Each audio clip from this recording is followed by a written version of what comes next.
이젠 아침 날씨가 춥네요. 아직 겨울은 아니지만 이 톤이 시렵네요. 토시를 좀 바꿔야 될 것 같아요. 이제 겨울 토시로 열선을 켜고 있는데 낮 시간은 안 그런데 이 아침 시간이 어제보다도 좀 추워졌네요. 지금은 7시 25분이고요 오늘은 평소보다 좀 일찍 나왔습니다. 잠에서 좀 일찍 깼고 그래서 일찍 나왔고요. 오늘은 신문을 보는데 두 가지가 확연히 대두되는 기사가 있더라고요. 하나는 이 예전에 전원일기의 일용어머니로 나왔었던 김수미 배우가 사망을 하셨더라고요. 75세의 나이, 지금 우리 시대에서의 이 연령으로 봤을 때는 이르다라는 생각이 드는 그런 나이인데 어제 사망을 하셨더라고요. 다른 연예인들처럼 우울증이나 이런 것 때문에 사망하신 게 아니라 자연적인 이제 질병에 의해서 병원에서 사망을 하신 것 같은데 그리고 또 하나는 나이는 같아요. 시니어 모델로 진출하시는 그런 분에 대한 기사가 나왔어요. 하나는 사망, 하나는 꽃을 피우는 그런 기사로 나왔는데 오늘은 좀 아침이지만 그래도 조금 그 기사를 보고 나왔기 때문에 그거에 대해서 한번 이야기를 해볼까 합니다.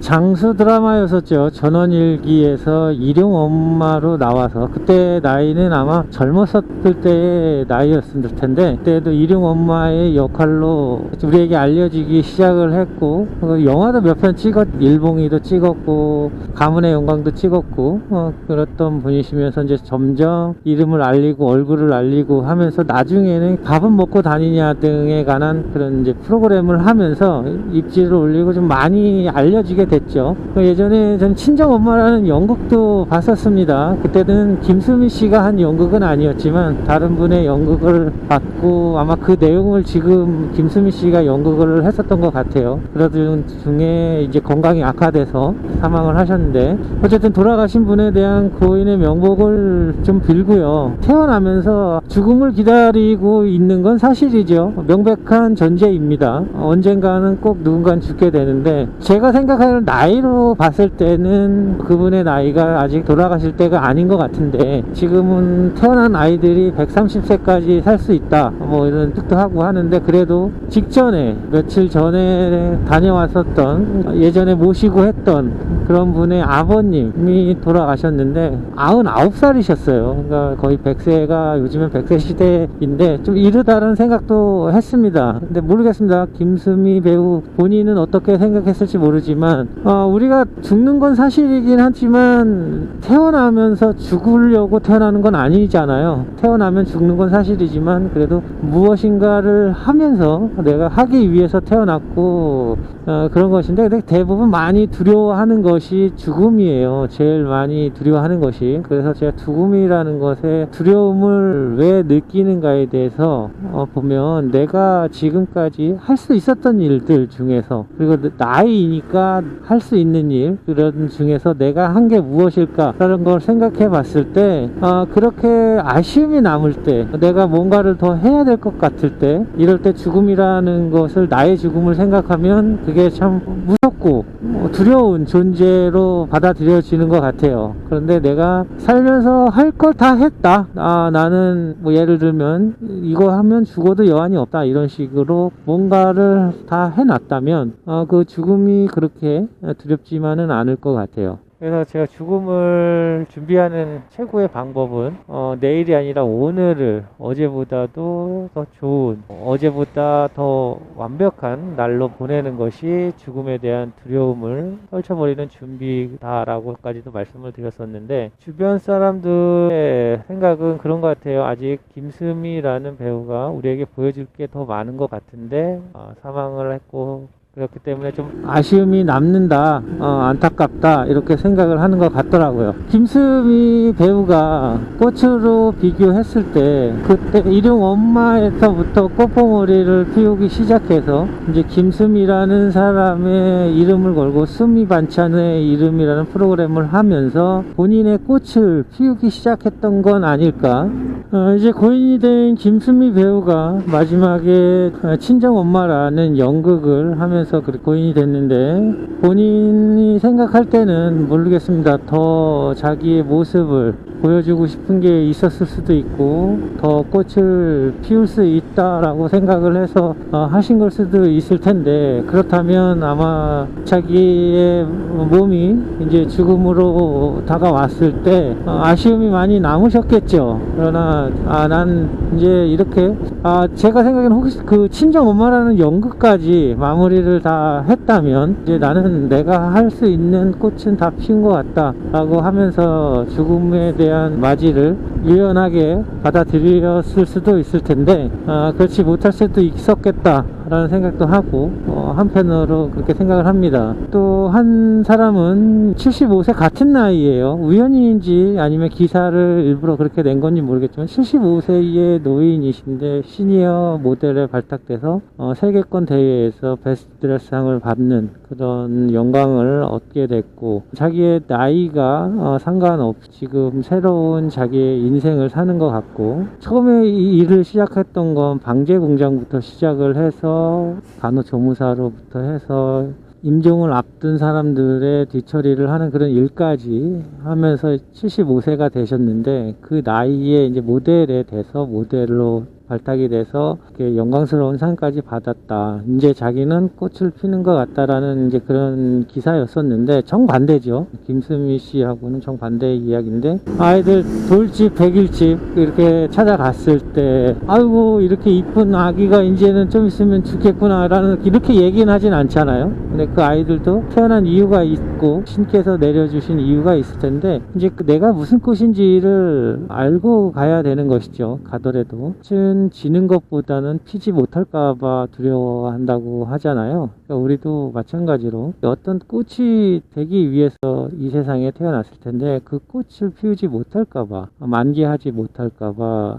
두려운 것이지, 꽃을 만개했다면 그 꽃이 지는 것을 그렇게 두려워하지 않을 것 같아요. 두 분의 연관돼서 이야기를 하자면 그냥 그래요. 김수미 배우는 제가 생각하기에 본인이 지금까지 75세의 나이까지 배우로서, 그리고 스미 반찬이라는 이 프로그램 등을 하면서 스미라는 꽃을 많이 다 피웠다, 만개했다라는 생각을 갖고 고인이 되셨으니까 이제 꽃이 떨어진 건데, 이제 그런 마음으로 고인의 명복을 빌고요. 그 75세의 시니어 모델 분은 지금까지의 꽃을 피기 위해서 그 긴 시간 동안 준비해 왔으니까, 이제 그 꽃봉오리를 이제 틔운 것이고 더 만개하시기를 빌어야겠다라는 생각을 가지고 기사를 읽었어요. 그러니까 문학적 표현으로 봤을 때 죽음은 세 가지의 죽음이 있습니다. 1인칭의 시점하고 2인칭, 3인칭의 시점의 죽음이 있는데, 1인칭의 시점은 나의 죽음이고요, 2인칭의 시점은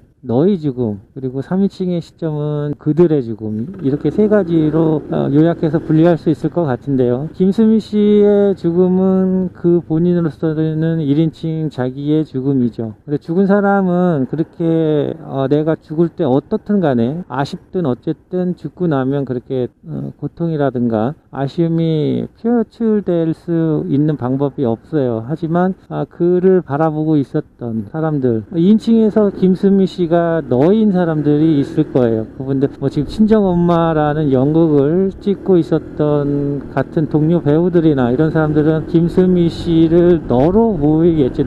너의 죽음이 되는 것이죠. 근데 그 너의 죽음이 너는 그들이 아닌 너가 되는 것이죠. 정말 너의 모습을 나는 더 보고 싶었는데 이렇게 떠나게 돼서 너무 슬프고 애도가 더 크다, 나는 슬픈 마음이 크다 하는 그런 생각을 가질 수 있죠. 죽음으로 따졌을 때 제일 아픈 고통은 1인칭인 자기의 죽음이 아니라 너의 죽음이 제일 가슴에 파고드는 아픔입니다.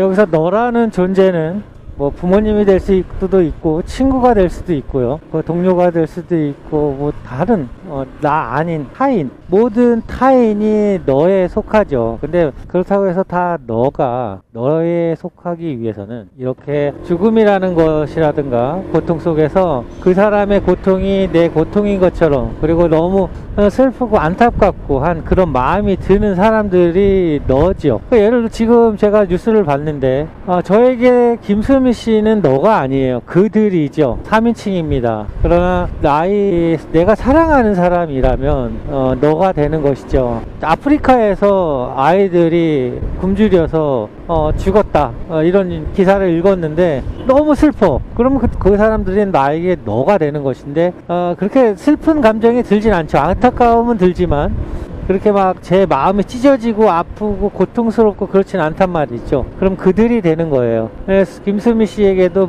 마찬가지로 김수미 씨를 너로 생각하는 사람들이 꽤 있을 거예요. 같이 영화를 찍었던 분들이라든가 지금 연극을 하고 계셨기 때문에 그 연극을 같이 했던 사람들의 최고 지금 너라고 생각하고 있으면서 많이 애도하고 있지 않을까, 그런 생각이 들어요. 근데 살면서 내가 너로 생각할 수 있는 사람이 많은 것도 행복한 일이지만 그들이 나를 너로 생각해주는 사람들이 많은 것도 행복한 일인 것 같아요. 그래서 그분들은 너로 생각하는 분들이 많으셔서 좋은 세상으로 가셨으면 좋겠다, 계속 이런 말을 하고 싶고요. 이 삶을 살면서 허무주의에 빠지시는 분들이 의외로 많습니다.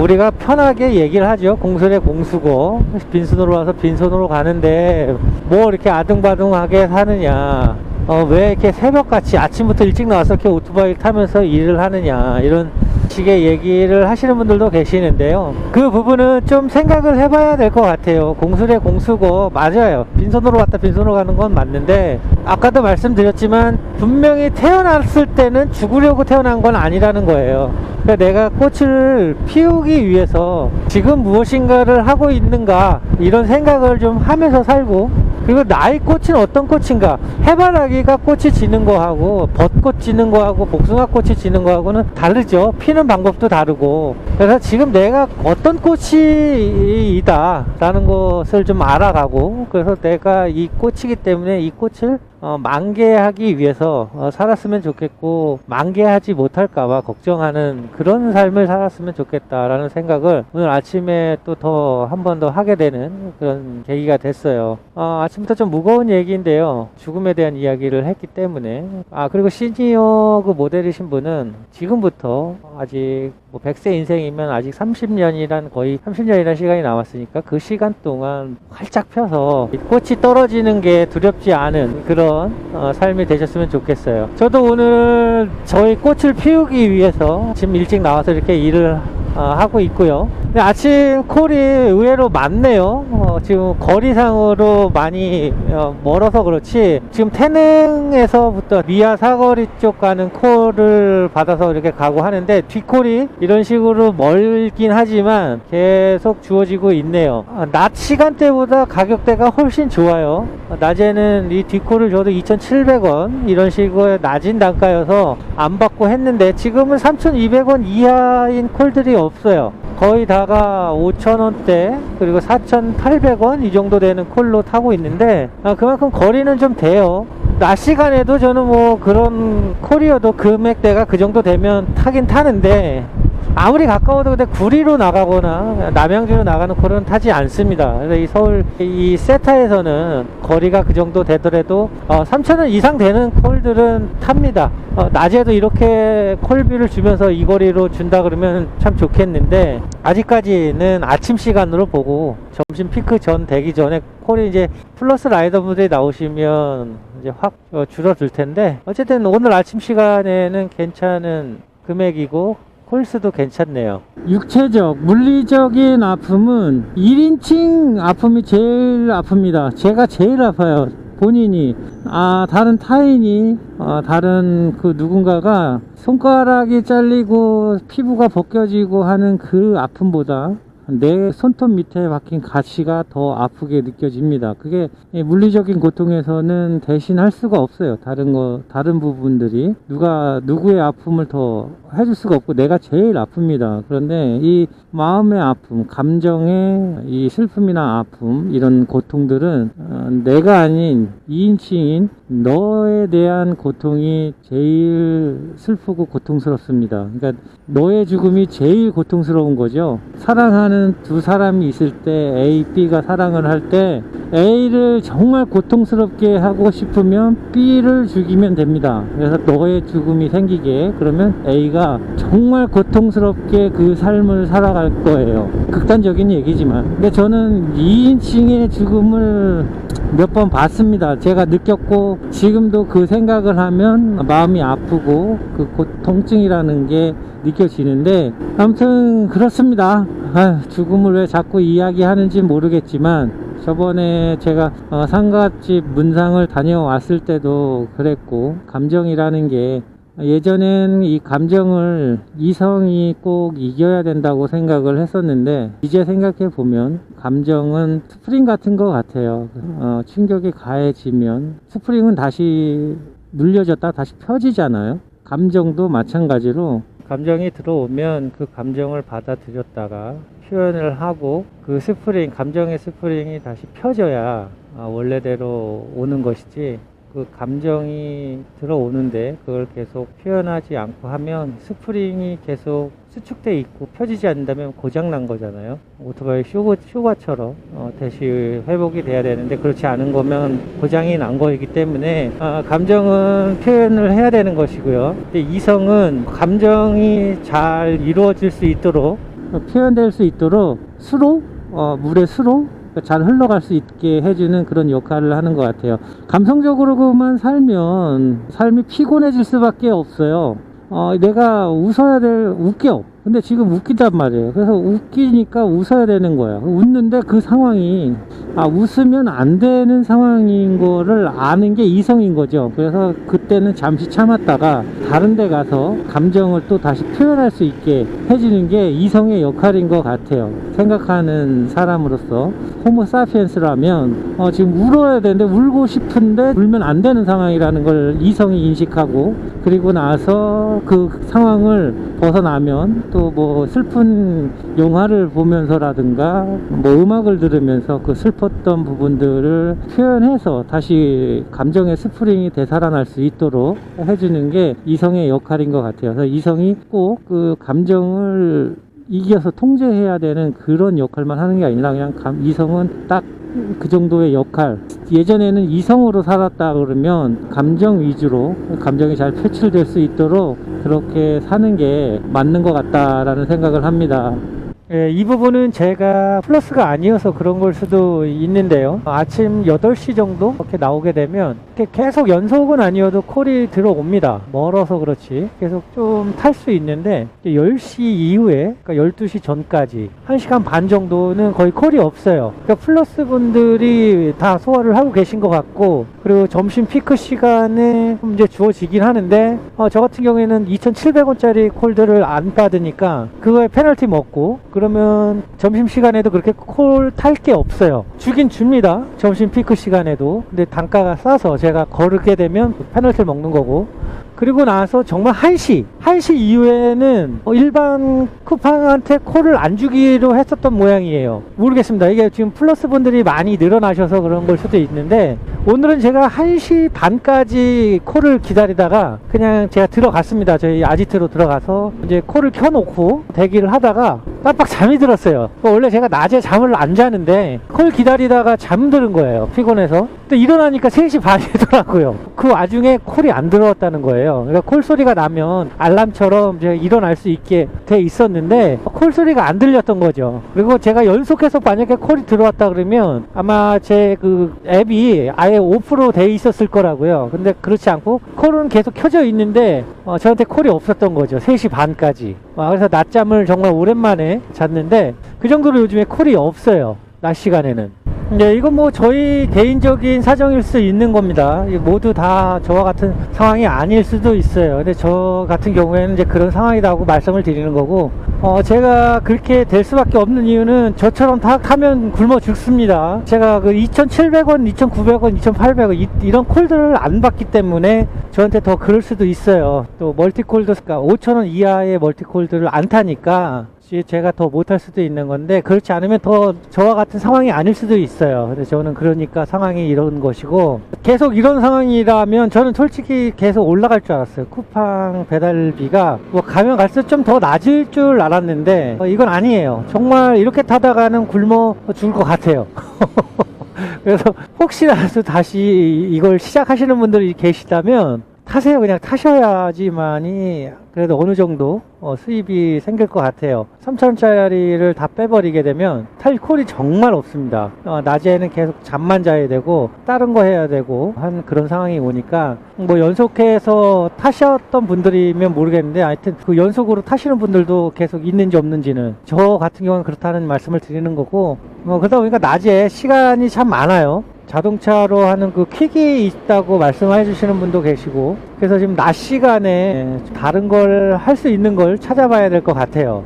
이 요금이 워낙에 지금 싸게 책정되다 보니까 그러니까 꼼수도 있어요. 쿠팡의 꼼수가 뭐냐면 멀티콜로 5,000 얼마짜리를 줘요. 그 다음에 또 추가 요금 붙여서 3콜 붙여가는 콜들이 있단 말이에요. 그럼 그런 콜들 보면 2,200원짜리도 있고 합니다. 그럼 단콜로 쳤을 때 완전 쓰레기 콜인데 그렇게 붙여서 일부러 보내는 경우가 꽤나 있어요. 그게 쿠팡의 꼼수죠. 쿠팡은 어떻게 해서든지 수수료를 적게 책정해서 주려고 하고 우리는 어떻게 해서든지 수수료를 좀 높게 받고 싶어 하고 참 안 맞는 로또예요. 쿠팡하고 라이더하고의 관계는 서로 정말 안 맞는 그런 로또의 관계인 것 같아요. 네, 또 저에게 오는 콜이 마지막 콜을 타고 한 20분 정도 죽었네요. 지금 8시 지금 20분이에요. 콜이 들어오질 않고 있어요. 지금 상태로는 만음인데 저한테 콜이 안 오는 건 페널티라는 거죠. 제가 페널티 먹게끔 그렇게 하고 있지만 참 들어왔습니다. 예, 멀티콜 6,900원. 이건 가야죠. 이제 콜이 떨어져서 차라리 제 아지트 근처면 들어가서 다른 놀이 하면서 시간을 보내면서 콜을 기다리면서 있으면 되는데 너무 멀리 와 있어요. 그래서 도로 가기에는 너무 멀어서 좀 있다가 다시 그쪽 방향으로 거의 다 오면 또 쭉 끌어다 이쪽에다 갖다 놓고 저쪽에 갖다 놓고 그래요. 콜이. 그러다 보니까 자꾸 이 시간을 이동하는 데 쓰게 되거든요. 그렇다고 그냥 길에 서서 맥없이 기다리는 것보다는 그쪽 방향으로 가서 콜이 없으면 그냥 다른 걸 하면 되는데 꼭 그렇게 뚝뚝 떨겨 놓는단 말이죠. 계속 멀리 그러니까 이게 좀 어떨 때는 짜증이 나요. 우리가 가끔 착각하는 게 항상 생각을 하고 있다고 생각을 하는데 그렇진 않은 것 같아요. 제가 콜이 많을 때나 적을 때나 보면 콜이 많으면 많은 대로 적으면 적은 대로 없으면 없는 대로 그냥 멍하게 있게 되고 콜이 많으면 그 콜을 받아서 픽업해서 배달하고 그러니까 매너리즘에 빠져 있는 거죠. 그냥 습관대로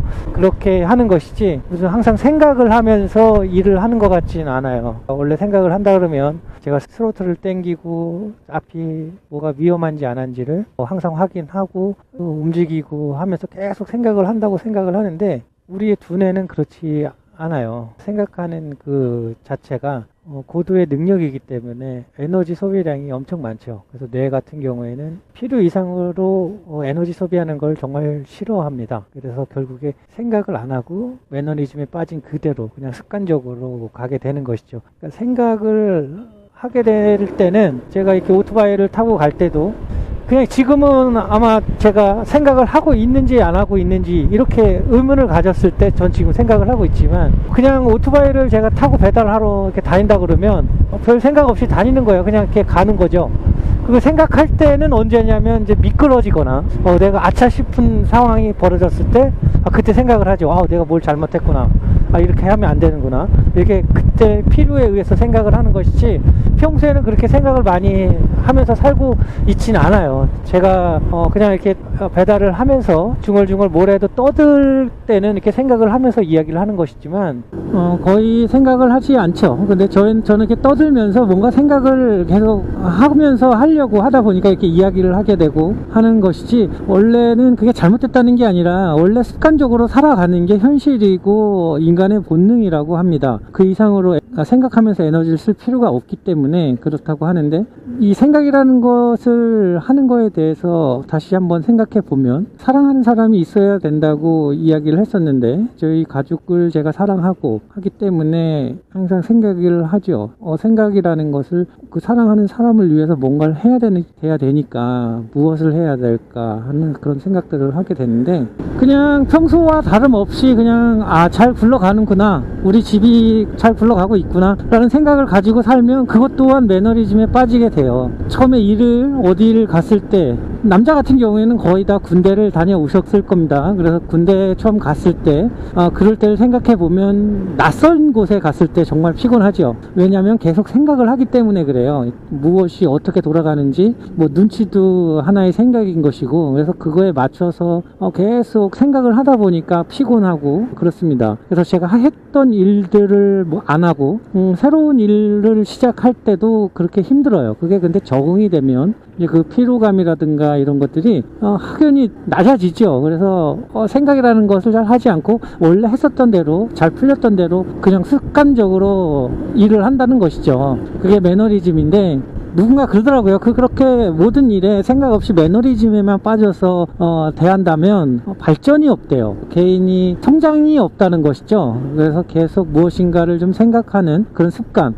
생각하는 습관을 가져야 한다고 합니다. 그래서 저는 이렇게 콜이 없거나 할 때는 그냥 다니는 게 아깝습니다. 시간이. 그래서 이렇게 떠드는 것이고요. 이야기를 할 때 이 이야기들을 들어주시는 분들이 계셔서 저 또한 또 고맙고 감사드리고요. 뭐 배달을 해야 되고 계속 콜을 계속 연결해서 주고 그러면 콜 받고 또 해야 되기 때문에 이렇게 이 생각을 할 시간이 그렇게 여의치가 않아요. 목적지를 봐야 되고 콜을 골라야 되고 하다 보면 이제 그런 생각을 하게 되고 하는데, 이제 콜이 없거나 아니면 콜을 타고 가는데 다른 콜이 안 들어오거나 하면 이렇게 이야기를 하는 것이죠. 그러면서 저 나름대로의 혼자의 생각들을 그냥 중얼중얼 떠들고 얘기를 하면 그래도 좀 시간이 같은 24시간 중에서 내가 일을 하는 시간 동안 일 말고 또 다른 일을 하는 것 같아서 계속 이렇게 이야기를 합니다. 근데 이 이야기들이, 제가 하는 이야기들이 항상 맞거나 옳은 일은 절대 아닙니다. 그러니까 저희 개인적인 이야기를 풀 뿐이지,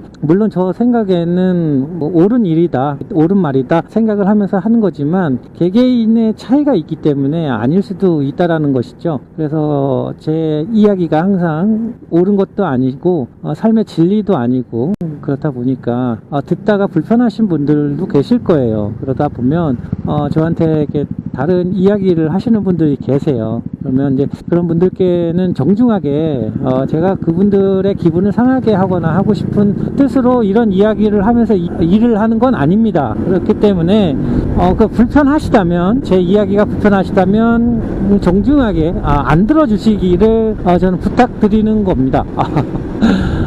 그리고 쓸데없는 이야기일 수도 있고요. 누구에게는 또 쓸데있는 이야기가 될 수도 있는 거니까 그렇게 생각해 주시고, 아무튼 긍정적인 생각으로 저희 이야기를 들어주시는 분들이 좀 많으셨으면 좋겠어요. 저도 콜이 너무 많아서 이런저런 생각할 시간 없이, 말할 시간 없이 계속 뒷콜 들어오고 했으면 더 좋죠. 그러면 제가 나와서 하는 목적이 이 이야기를 하는 목적보다는 돈을 벌어야 되는 목적이 더 크기 때문에 그랬으면 좋은데, 이제 그렇지 못하니까, 그리고 또 저는 어쨌든 저에게 정해진 시간을, 제가 스스로 정한 시간을 보내야 하기 때문에 일을 하면서 콜을 타지 않는 시간에는 이렇게 이야기를 하면서 나의 삶에 대한 방향성이라든가 이렇게 갔으면 좋겠다라는 그런 마인드로 이야기를 하는 것입니다. 계속 생각하는 습관을 만들려고 그렇게 하다 보니까 말이 좀 많아질 수도 있고 그렇네요. 역시 또 이 이야기도 계속 반복된 이야기였지만 계속 이렇게 얘기를 하니까 콜이 없으니까 생각한다에 대한 이야기를 좀 더 해보겠습니다. 저희는 이 생각을 할 때가, 저도 마찬가지로 아침에 일어나서 비몽사몽에 한번 움직이는 걸 생각해 볼게요. 그냥 생각 없이 맨날 하던 대로 똑같이 신문 왔나 보고 그걸 들고 가서 읽으면서 화장실에서 일 보고 뭐 세수하고 이제 나올 준비하고 헬멧 준비하고 하면서 이렇게 나와요. 평소와 다를 게 없는 거죠. 항상 그렇게 나왔으니까.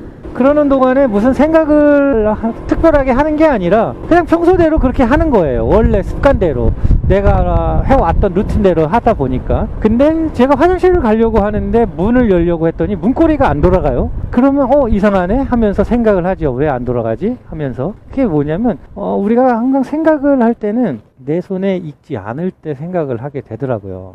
모든 일들이 마찬가지로 내 손에 익을 때는 그걸 생각하면서 일하진 않습니다. 거의 습관적으로 그냥 일을 해요. 잘 되는 대로 가던 방향 그대로 그냥 하는 것이지. 처음에 일 배울 때는 이제 많은 생각을 하니까 피곤한 것이고, 그리고 우리 자녀, 우리 아이들 문제도 마찬가지입니다. 우리 아이들이 항상 공부를 잘 하고 학교를 잘 다니고 이제 이러고 있을 때는 그냥 별 생각이 없어요. 잘 하고 있구나. 그런데 무슨 일이 벌어지면 생각을 합니다. 학교에서 어떤 뭐 메시지를 받았든 누군가에게 이야기를 들었든 하여튼 그 문제점에 대해서 알게 됐을 때 다시 생각을 하게 돼요. 우리 아이에 대해서. 그리고 내가 해왔던 지금까지의 과거를 살펴보면서 왜 그랬을까의 원인을 자꾸 생각해보고 이런 시간들을 갖게 되면서 원인을 찾게 되고 습관적으로 해왔던 일들을 또 다른 방향으로 바꿔가고 이렇게 하게 되는데, 내가 하루에 이렇게 일을 하면서 해보면 시간을 딱 2등분을 해보면 생각하고 있는 시간과 생각하고 있지 않는 시간 딱 두 가지로 나뉘게 되더라고요. 그러면 그 시간 중에서 나에게 주어진 시간들은 뭐 누구나 다 똑같은 시간을 주어졌을 텐데, 그 시간 안에서 24시간 안에서 누구는 20시간을 생각하는 시간을 갖고 있었고 나는 10시간만 갖고 있었다면 틀림없이 20시간 동안 생각했던 사람이 삶의 방향을 아마 더 잘 잡아서 갈 수 있을 거라고 생각을 해요. 그래서 살면서 저는 그래도 생각하는 시간들을 늘려가려고 계속 연습하는 중이고, 아직도 그렇게 습관이 잘 돼 있진 않은데 계속 그렇게 하려고는 합니다. 너나 그렇게 하면 되지 왜 남한테 강요를 하느냐, 이렇게 하실 수도 있는데, 이건 강요를 하는 게 아니라 그냥 저의 삶의 패턴을 그렇게 가고 있다 나는. 근데 그게 그냥 말씀을 드리는 것 뿐이고, 제가 이렇게 생각하는 습관을 가지고 살면 야 그럼 뭐 지금 성공해 있어야지라고 이야기를 할 수도 있습니다. 제가 생각해도 제 습관이